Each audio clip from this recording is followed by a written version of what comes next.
안녕하세요. 뽀기자입니다. 네, 오늘은 LG전자의 V50 ThinQ 뽀객입니다. V50 ThinQ는 두 가지의 큰 특징이 있는데요. 우선 첫 번째가 5G 폰으로 출시된다는 거고, 두 번째는 이 듀얼 스크린을 장착했다는 점인데요.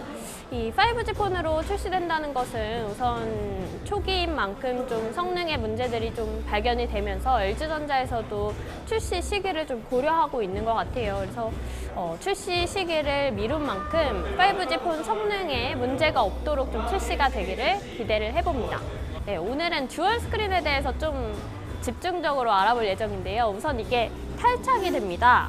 그래서 이렇게만 가지고 다니면 그냥 일반 스마트폰 가지고 다니는 거랑 똑같은 거고요. 그리고 여기 이 액세서리를 에 넣으면 딱 하고 하면은 두 개의 화면을 사용을 할 수가 있습니다. 네, 디자인면에서 좀 투박하기는 해요. 이렇게 접고 피고 이렇게 하는 건데, 근데 생각보다 이렇게 두 개의 스크린을 썼다고 해서 무게가 굉장히 무거울 거라고 예상을 했는데 생각보다는 그래도 가지고 다닐만 한 것 같은 무게입니다. 화면을 두 개를 사용을 하기 때문에 배터리가 굉장히 많이 소모가 될 것으로 예상이 되기 때문에 이 전작에 비해서 배터리 용량을 많이 늘렸어요. 그래서 4000mAh의 배터리를 탑재를 했는데요. 이게 얼마나 갈지는 좀 실험을 해봐야 될 것 같습니다. 이렇게 두 개 다 사용을 할 수 있게 됩니다. 예를 들어서 이렇게 유튜브를 보다가 이쪽 화면으로 넘기고 싶다 하면 세 손가락으로 이렇게 밀어주면 나옵니다. 그리고 여기서는 또 다른 웹서핑을 할 수가 있는 거죠. 이렇게 멀티태스킹이 된다는 게 되게 큰 장점인 것 같아요. 저 같은 경우에 이렇게 작은 화면으로도 여러 개 창을 좀 띄워놓고 카톡을 하면서 유튜브 본다던가 이런 기능을 좀 사용을 하고 있는데, 이거는 대놓고 그렇게 사용하라고 나온 거니까 그 점은 되게 편할 것 같다라는 생각이 듭니다. 네, 예를 들어가지고 이렇게 야구를 보면서 카톡 많이 하잖아요. 여기는 야구창 띄워놓고 여기서 카톡하고, 그렇게 하면은 친구들이랑 얘가 이렇게 못하냐, 얘 왜 이렇게 잘하냐, 이런 얘기 하면서 야구 볼 수 있고, 카톡 보낼 때 지도를 캡처해서 보낸다던가 이런 것들 좀 많이 하잖아요. 사실 지도에 들어가서 캡처하고 메시지 켜고 좀 귀찮았었는데 캡처 버튼 하나만 누르면 지도를 캡처해서 바로 메시지로 보낼 수 있게 됐습니다.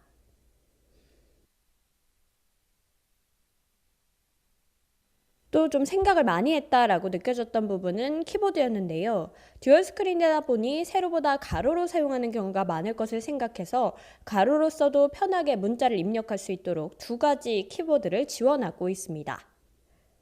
이 듀얼 스크린의 장점이 게임을 할 때 참 잘 나타나는데요. 이 게임을 켜고 여기 이렇게 키패드가 따로 있어요. 그러면은 이렇게 화면 가리지 않고 좀 작동을 할 수가 있어서 되게 좀 유용하게 재밌게 게임을 즐길 수 있을 것 같습니다. 또 V50 ThinQ에는 이 베이퍼 체인버를 넣어서 발열을 확 잡았다고 합니다. 네, 한 가지 우려가 되는 거는 이렇게 리니지랑 블레이드 소울이랑 메이플 스토리 이렇게 세 개의 게임이 지금은 이 키패드를 지원을 하고 있어요. 그래서 LG전자에서는 앞으로 게임사랑 좀 협업을 많이 해서 V50를 위한 이렇게 키패드를 따로 해서 개발을 좀 많이 할 수 있도록 노력을 하겠다라고 밝혔지만, 게임사에서 V50만을 위해서 이렇게 개발을 따로 해줄지 이거는 좀 생각을 해봐야 할 부분인 것 같습니다. 그리고 이 V50 ThinQ는 이 5G 폰 모델로 나오기 때문에 통신 3사에서 내놓은 이런 5G 어플이랑 되게 찰떡궁합인 것 같아요. 특히 이 LG 플러스에서 내놓은 이 프로야구 앱 이런 거 좀 사용을 할 때 되게 좀 좋겠다라는 생각이 드는데요. 이게 포지션별 영상이 가능해요. 그러니까 체험을 해보면 방송사에서 내보내는 화면을 이쪽에서 보여주고, 이쪽에서는 홈에서 외야에서 1루, 3루 이렇게 자기가 원하는 화면을 좀 골라서 볼 수가 있는 거예요. 그래서 내가 만약 3루를 좀 보고 싶다 하면은 이쪽엔 3루를 좀 띄워놓고 보고, 이쪽에서는 전체적인 경기 화면을 보고, 이렇게 두 가지 화면을 동시에 볼 수 있으니까 이건 되게 유용한 것 같습니다.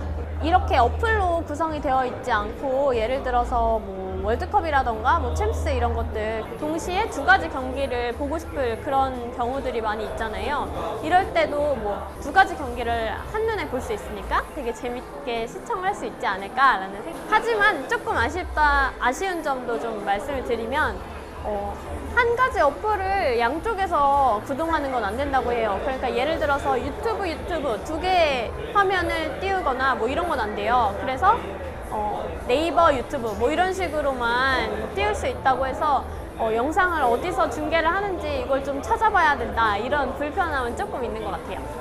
네, 경첩폰이라고 좀 놀림을 좀 많이 받아서 저도 너무 기대가 없었던 것 같아요. 그래서 사실 이렇게 잡아보니까 뭐 사용할 때도 되게 좋은 기능들이 많은 것 같고 저는 기대보다 훨씬 좋은 것 같은데요.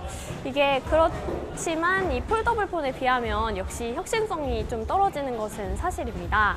그렇지만 이 최근에 폴더블 폰 같은 경우에 괜히 뭐 내구성이 좀 떨어진다라고 해가지고 논란이 많이 되고 있는데, 이런 점들을 고려를 한다면 이 V50 띵큐가 현실적인 대안이 될 수도 있지 않나, LG전자가 좀 현실적으로 잘한 선택을 한 게 아닌가라는 생각도 좀 해봅니다.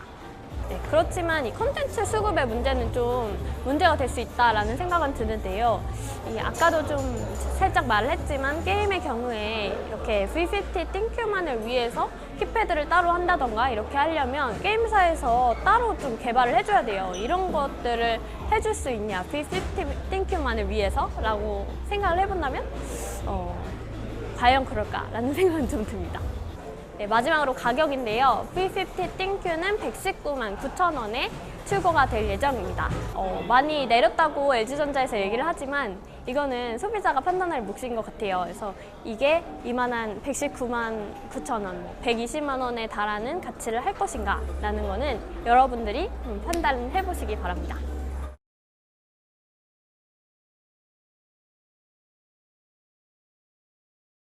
그러면 우리는 다음 시간에 만나요.